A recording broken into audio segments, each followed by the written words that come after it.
En la pantalla verán que hay dos maneras posibles de escapar de la lógica que hemos tratado de desarrollar hasta ahora. La primera ruta posible de escape es decir, bueno, pero es que Jesús estaba equivocado. Él pensaba que la Escritura era la palabra de Dios, que tenía autoridad, que era inspirada y que era infalible, pero estaba equivocado. Él estaba encarcelado por la encarnación en la mentalidad limitada de un judío del primer siglo.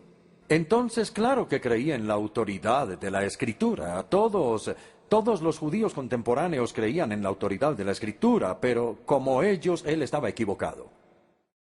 Esta teoría se conoce comúnmente como la teoría de kenosis. Kenosis en griego significa vaciamiento. Esta palabra está tomada de Filipenses 2:7, ekenosensioton, que se vacía a sí mismo en la encarnación. Entonces, la pregunta que los teólogos de todos los tiempos han debatido es ¿de qué se vació? Los eruditos liberales dicen, bueno, si no se vació de su deidad, por lo menos se vació de su conocimiento sobrenatural y como él se vació fue de eso, es entendible que haya cometido errores. Y entre los errores que cometió está la perspectiva errónea de la Escritura. Ahora pensemos cuidadosamente en esto. Es verdad, hasta donde podemos decir, que durante su vida en la tierra Jesús no era omnisciente. Por lo menos hacía preguntas, lo que sugiere que él no sabía la respuesta. De otra manera no habría tenido mucho sentido hacer preguntas como ¿cuál es tu nombre? Pero lo más importante es que él específicamente dijo que no sabía la fecha de su venida. Él dijo que los ángeles no sabían, que los seres humanos no sabían, y que él no sabía, que solo el Padre sabía cuándo él regresaría. Entonces, lo que es notable sobre la declaración de Jesús es que él sabía lo que no sabía. Él no era ignorante de su ignorancia. Así que como sabía los límites de su conocimiento, él permaneció dentro de ellos y no se salió de ellos. Él enseñó solo lo que su padre le dijo que enseñara y, por consiguiente, no cometió errores. Aunque yo no pienso que él era omnisciente, sí era inerrante. Y entonces su enseñanza sobre el Antiguo Testamento no tenía errores, y eso era verdad. De modo que esa es la primera ruta posible de escape, que es decir que él estaba equivocado debido a la kenosis. Ahora la segunda. La segunda ruta posible de escape es decir que él fingió que creía en la autoridad de la Escritura, pero en realidad no creía. Él sabía perfectamente bien que la Escritura no era infalible, pero como sus contemporáneos creían que sí lo eran, y como él no quería, digamos, molestarlos en exceso, entonces él continuó con su error y fingió que él también lo creía. Esta es la teoría de la acomodación porque él deliberadamente se acomodó a su perspectiva, aunque él sabía que estaba errada. Pero esta teoría, como espero que ustedes estén de acuerdo conmigo, es intolerable. Atribuirle a Jesucristo el engaño consciente es una calumnia a su propia integridad. Además, Jesús nunca dudó en estar en desacuerdo con sus contemporáneos. Cuando estaba en desacuerdo con ellos, nunca dudó en decirlo públicamente, que él criticó sus perspectivas sobre la tradición, sobre el día de reposo, sobre el ayuno, sobre la concepción política del Mesías. Entonces, si estuvo en desacuerdo con todas estas cosas, ¿por qué no iba a estar en desacuerdo con su perspectiva sobre la Escritura, si de verdad estaba en desacuerdo?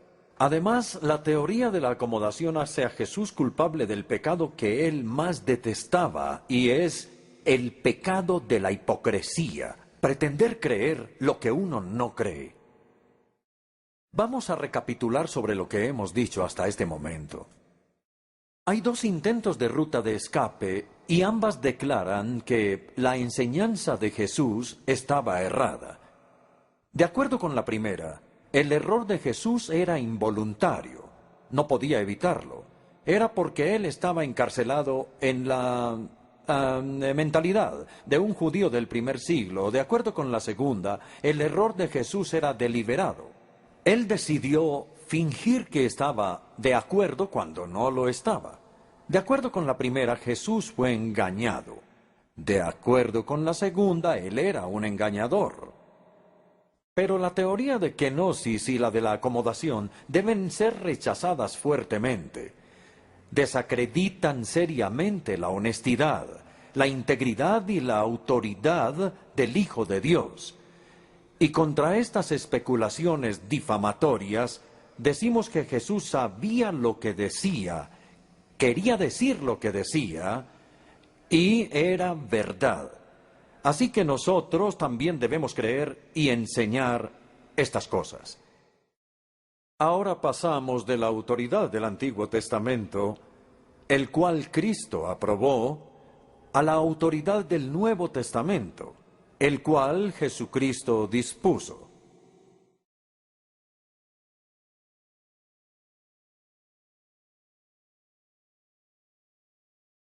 El argumento es el siguiente. Jesús no solamente previó las Escrituras del Nuevo Testamento, paralelas a las Escrituras del Antiguo Testamento. Él no solo las previó, sino que era su intención que se escribieran. Y por la misma razón, hizo que se registraran y se interpretara lo que Dios estaba haciendo a través de Cristo. Entonces Él dispuso estas Escrituras al nombrar y equipar a los apóstoles.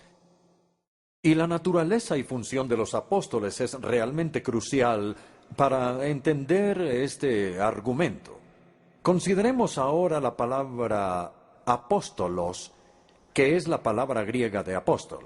El verbo apostolain significa enviar, y entonces el sustantivo apóstolos significa aquel que es enviado, y se utiliza en el Nuevo Testamento de tres maneras bien distintas.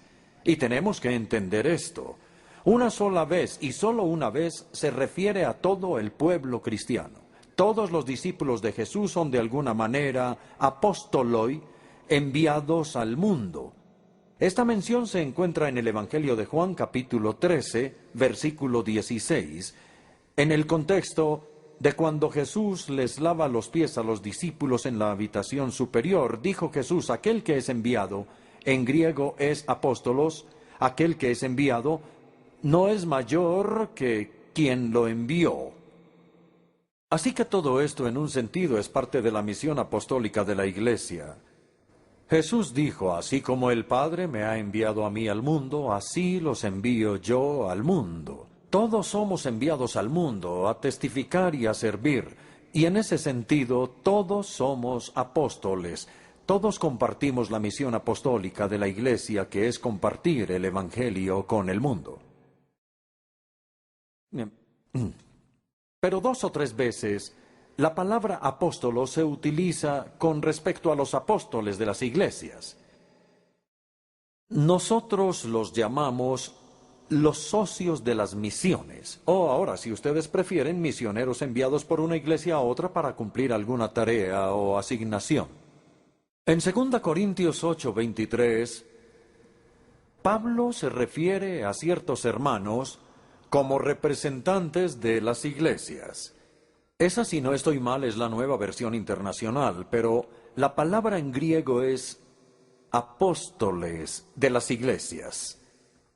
Y en Filipenses 2:25, Pablo dice que Epafrodito, que era un miembro de la iglesia de Filipos, dice el apóstol Pablo en la carta a los filipenses que es un mensajero, su representante, literalmente su apóstol, porque ustedes lo enviaron para una tarea que en realidad era traerle algo de dinero al apóstol Pablo.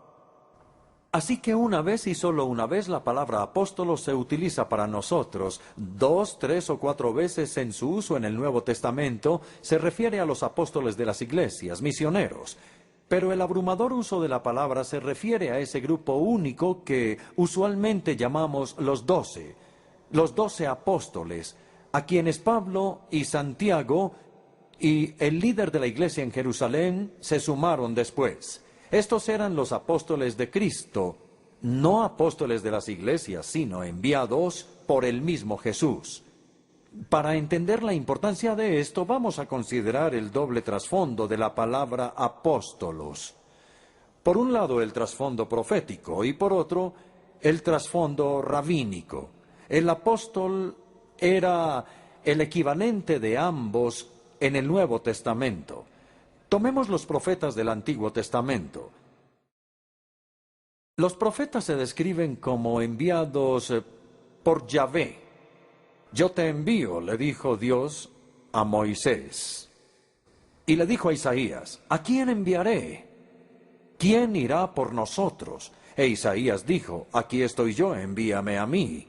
Y esa fue exactamente su comisión como profeta. Dios le dijo a Jeremías, debes ir a todos los que te envíe.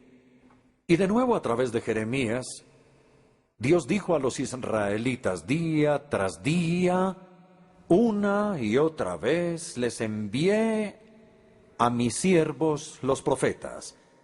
Y esta palabra enviar que se utiliza, es decir, solo les he dado una pequeña muestra de algo que se usa una y otra vez en el Antiguo Testamento, es muy importante y se utiliza tanto para falsos como para verdaderos profetas. Dios dijo, ellos están profetizando mentiras en mi nombre y yo no los envié. Entonces no tenían comisión como profetas. Yo no los envié. Entonces, así como Yahvé envió a sus profetas para hablarle a Israel en su nombre, así Jesús envió a los 12 para hablar y predicar en su nombre. Los 12 eran el equivalente en el Nuevo Testamento de los profetas del Antiguo Testamento y tenían la misma inspiración.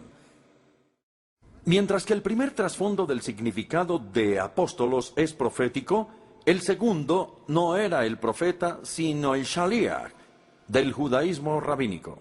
El shaliach era alguien que era enviado por el Sanedrín, el Consejo Supremo, para enseñar en su nombre. Y se decía, esto es algo muy importante que ustedes deben recordar sobre el shaliach, que la persona enviada, el apóstol, el profeta, el shaliach, la persona enviada por alguien, era como la persona misma. En otras palabras, lleva consigo la autoridad de la persona que lo envía. Sabiendo esas cosas sobre los profetas y sobre el shaliach, Jesús escogió deliberadamente ese título de apóstolos, por lo menos en el griego, para los 12. Lo que voy a decir a continuación es textual. Él llamó a sus discípulos y escogió a 12 de ellos, y en su conjunto decidió llamarlos apóstoles. Lucas 6:13. Entonces ellos eran sus voceros, sus embajadores, eran sus representantes autorizados, sus apóstoles enviados por él a este mundo. Él los envió diciendo, aquel que los escucha a ustedes, me escucha a mí, porque ustedes llevan mi autoridad. Aquel que los recibe a ustedes, me recibe a mí. Aquel que los rechaza a ustedes, me rechaza a mí.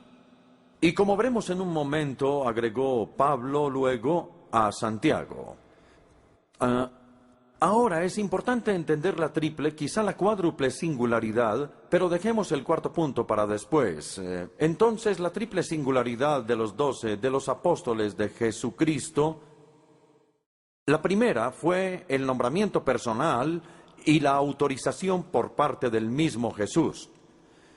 Vimos cómo escogió a los 12 y vimos luego cómo les dio su autoridad. Luego, en el camino a Damasco, que no solamente es la conversión de Saulo, sino la comisión de Saulo, el Jesús resucitado le dijo a Pablo, «Ecoapostelosi, yo te nombro apóstol, yo te hago un apóstol, yo te envío como apóstol», y él fue el apóstol de los gentiles. Y en 9 de las 13 cartas de Pablo, él empieza diciendo, Pablo apóstol, de acuerdo con la voluntad de Dios o de acuerdo con la orden de Dios. Ahí está el nombramiento personal y la autorización por parte de Jesús. En segundo lugar, ellos debían haber tenido una experiencia de testigos oculares de Jesús. Jesús nombró a los 12 para que ellos pudieran estar con Él.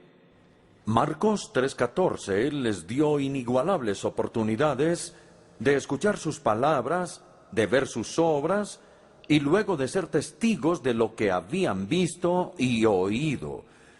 Y en el Evangelio de Juan capítulo 15, versículo 27, Él dice en la habitación superior, y también ustedes darán testimonio, porque ustedes han estado conmigo desde el principio.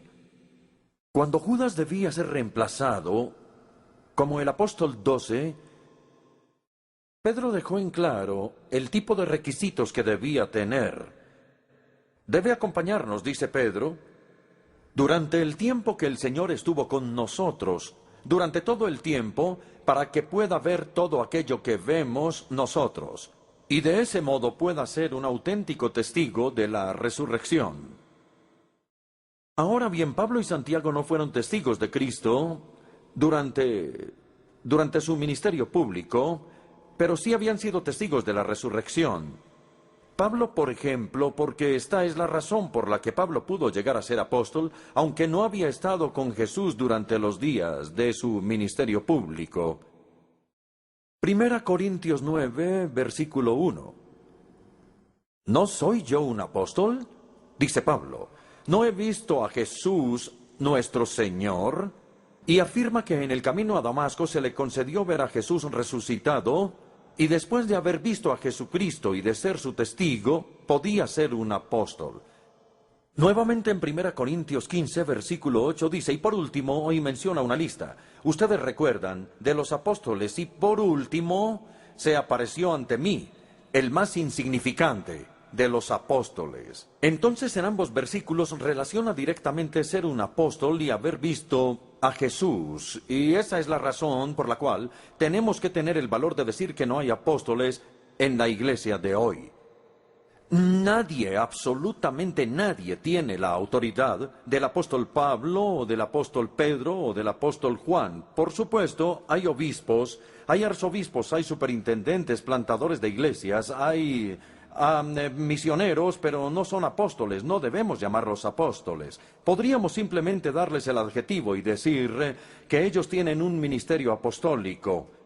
Pero yo les he dicho a veces a mis amigos carismáticos, ¿ustedes creen que hay alguien en la iglesia de hoy que tenga una autoridad comparable con la autoridad de Pablo, de Pedro y de Juan? Y por supuesto dicen, no, por supuesto que no.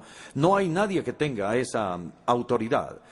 Entonces los apóstoles, los 12, no tienen sucesores porque un requisito esencial para el apostolado era haber visto al Señor resucitado, haber sido testigos de su resurrección. Entonces Jesús los nombró y los autorizó, y entonces sí fueron ellos testigos de Jesús. Y en tercer lugar, tenían una inspiración extraordinaria por parte del Espíritu Santo. Ahora vamos al discurso en la habitación superior de la última noche de la vida de Jesús en la tierra. Y en esa ocasión, en la habitación superior, les dio 2 promesas especiales que se aplican no a nosotros, sino a los apóstoles que estaban con él en la habitación superior. La primera promesa está en Juan 14, 26. Él les hará recordar todo lo que les he dicho. El pronombre él se refiere al Espíritu Santo, y les he dicho muchas cosas, y cuando él venga les hará recordar lo que yo les he dicho. Es un ministerio que consiste en recordar. La segunda promesa está en el Evangelio de Juan 16, versículos 12 y 13. Muchas cosas me quedan por decirles. Jesús confesó que su ministerio de enseñanza no había sido tan adecuado porque él quería enseñarles mucho más, pero ellos eran tan torpes, tan ignorantes, que él no pudo decirles todo lo que quería decirles. Pero dijo, cuando venga el Espíritu Santo, él los guiará a toda la verdad. En otras palabras, él completará o cumplirá el ministerio de enseñanza que yo, Jesús, no he podido cumplir. Ahora bien, estos 2 textos, por lo general, se aplican mal. Se aplican mal porque se aplican a nosotros. Por ejemplo, he escuchado a cristianos que me dicen, yo tengo mala memoria, pero el Espíritu Santo me va a recordar, me va a ayudar en esta tarea de memorizar la Escritura. Bien, uno podría decir que es un significado secundario o terciario, pero no es de lo que Jesús estaba hablando en ese momento. Nuevamente, las personas toman la otra promesa que Él los va a guiar a la verdad. Entonces el Papa utiliza esta promesa regularmente, que el Espíritu Santo lo ha guiado a toda la verdad, incluso más allá de la Escritura. Algunos liberales enseñan lo mismo y comúnmente se malinterpreta la promesa, pero esas promesas se les hicieron a los apóstoles y no podemos cambiar los pronombres que aparecen en medio de las frases. ¿A quién se refieren esas dos promesas? Escuchen nuevamente. Aquí habla Jesús. Todo esto lo digo ahora, que estoy con ustedes. Pero el Espíritu Santo les enseñará todas las cosas que les he dicho. Muchas cosas me quedan aún por decirles, pero por ahora no podrán soportarlas. Pero cuando venga el Espíritu Santo los guiará. Creo que son más o menos 7 u 8 veces que se repite el pronombre los o les. Jesús en realidad les había dicho muchas cosas, pero ahora el Espíritu Santo les iba a recordar esas cosas que ellos habían aprendido.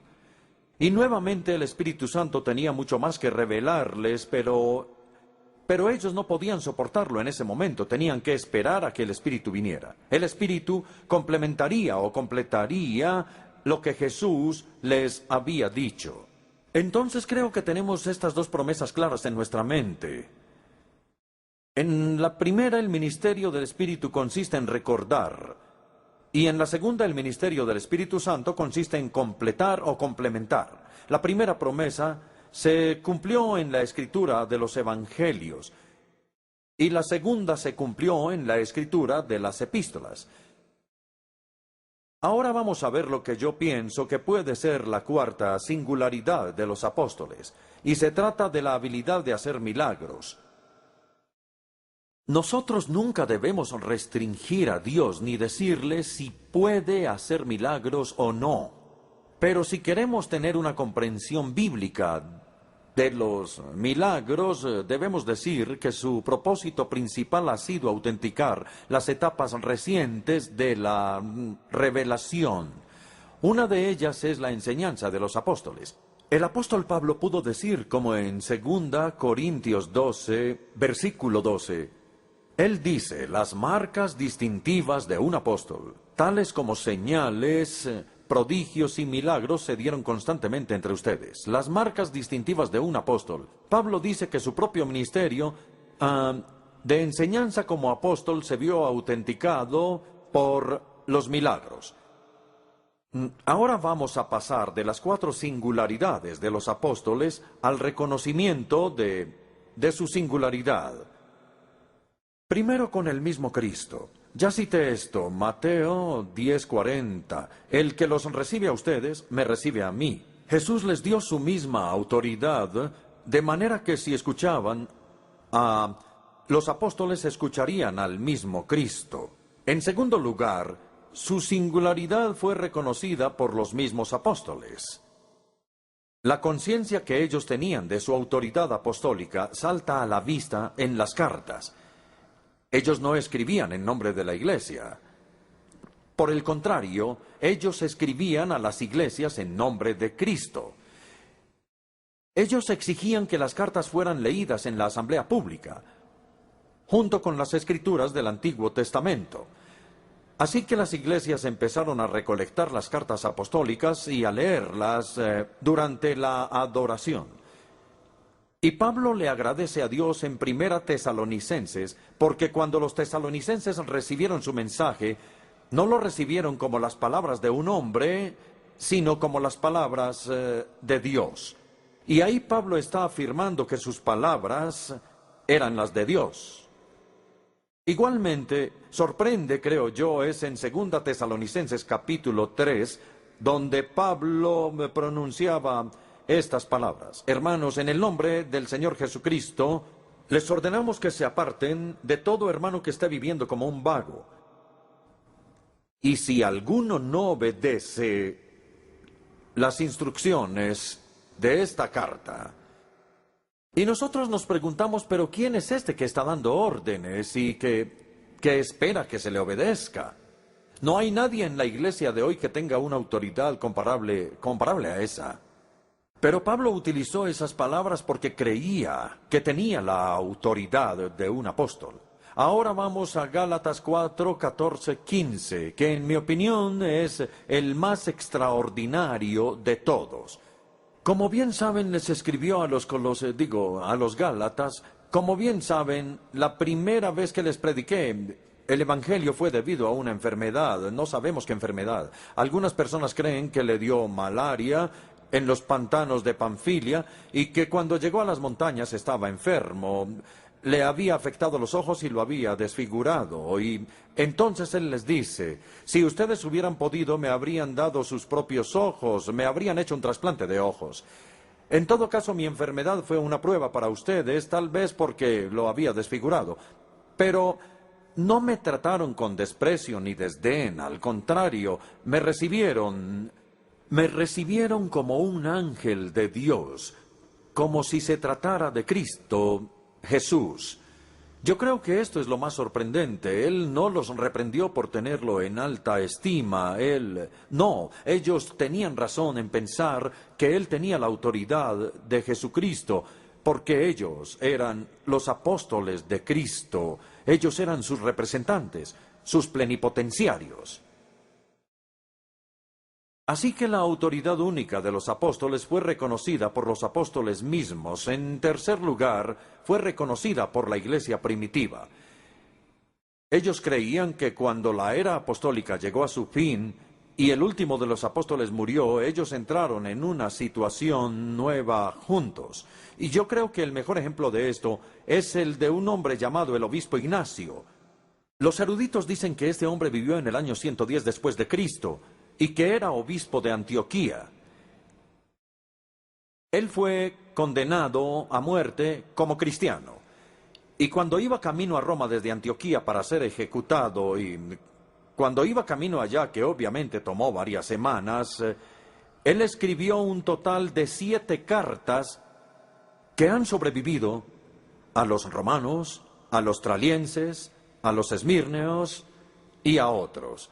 Y esto es lo que el obispo Ignacio escribió varias veces en sus cartas.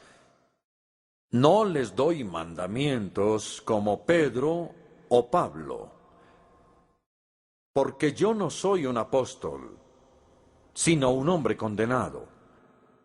Ahora bien, él era obispo de la Iglesia de Dios, fue una de las primeras evidencias de lo que llamamos un episcopado monárquico.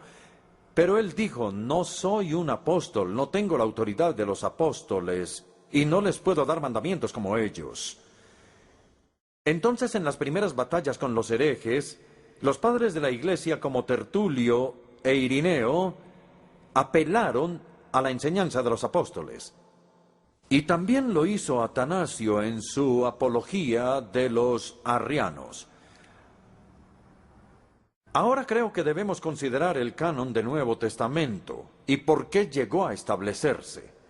Este no fue finalizado hasta casi la mitad del primer siglo, pero el solo hecho de que la Iglesia haya cerrado el canon y que tuvieran la necesidad de cerrar el canon muestra que trazan una línea clara entre la era apostólica y el período post-apostólico.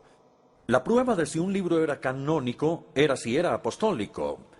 Ellos se preguntaban, ¿este libro fue escrito por un apóstol? Y si no, ellos miraron todos los libros. Por ejemplo, Lucas no era un apóstol, pero fue un compañero cercano del apóstol Pablo. Entonces sí venían del círculo de los apóstoles. Si tenían la enseñanza de los apóstoles, si el libro era apostólico en alguna manera, entonces era aceptado en el canon del Nuevo Testamento. Ya casi termino. Pero tengo otros 2 ejemplos que quiero compartir con ustedes. En cuarto lugar, los reformadores del siglo XVI entendieron bien la unicidad de los apóstoles de los 12. Les voy a leer una cita de Lutero. Así se refiere al Sermón del Monte. Así Jesús somete a todo el mundo, a los apóstoles. Y a través de ellos, y solo de ellos, el mundo debe ser iluminado. Todas las personas del mundo, reyes, príncipes, señores, eruditos, sabios, santos, todas las personas del mundo tienen que sentarse mientras los apóstoles permanecen de pie. Tienen que permitir que se les acuse y se les condene en su sabiduría y en su santidad, como hombres que no conocen ni la doctrina, ni la vida, ni una relación correcta con Dios. Todo el mundo tiene que sentarse mientras los apóstoles permanecen de pie para enseñarles. Y el quinto ejemplo es la iglesia contemporánea. Y es sorprendente que este ejemplo viene de la iglesia anglicana. En la conferencia de Lambeth de 1958, hace ya algunos años, los obispos produjeron una muy buena declaración sobre la Escritura y quiero citarles una parte de ella. La iglesia no está sobre las Santas Escrituras, sino bajo ellas. El proceso de canonización no fue un proceso en el que la Iglesia le confiriera autoridad a los libros, sino un proceso en el que la Iglesia reconoció que los libros tenían autoridad. ¿Y por qué? Se reconocía que los libros tenían el testimonio de los apóstoles en cuanto a la vida, a la enseñanza, a la muerte y a la resurrección del Señor Jesús. Y la interpretación que los apóstoles hicieron de estos eventos escuchen esto, es a una autoridad apostólica que la Iglesia siempre debe inclinarse. Entonces hay una necesidad por parte de la Iglesia de inclinarse a la autoridad de los apóstoles. Bien, es hora de resumir y concluir. Primero que todo, nuestro Señor Jesucristo autorizó repetidamente la autoridad del Antiguo Testamento, porque Él apeló a ella y se sometió a esa autoridad Él mismo. En segundo lugar, el Señor Jesucristo dispuso deliberadamente la Escritura del Nuevo Testamento, ya que nombró y equipó a los apóstoles para que hablaran y enseñaran en su nombre. Entonces el Antiguo Testamento y el Nuevo Testamento, aunque en maneras diferentes, llevan el sello de su autoridad. Por consiguiente, si deseamos someternos a la autoridad de Cristo, debemos someternos a la autoridad de la Escritura. Si deseamos escuchar la voz de Cristo, debemos escuchar la Escritura a través de la cual Él habla, porque la autoridad de la Escritura lleva consigo la autoridad de Cristo. La última pregunta que debemos hacernos esta noche, y la última pregunta ante toda la Iglesia hoy es ¿quién es el Señor? ¿La Iglesia es el Señor Jesucristo?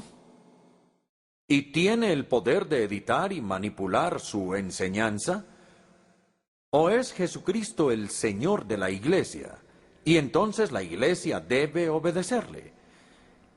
Y como Jesucristo es el Señor, no debemos tener ninguna duda sobre la respuesta a esta pregunta.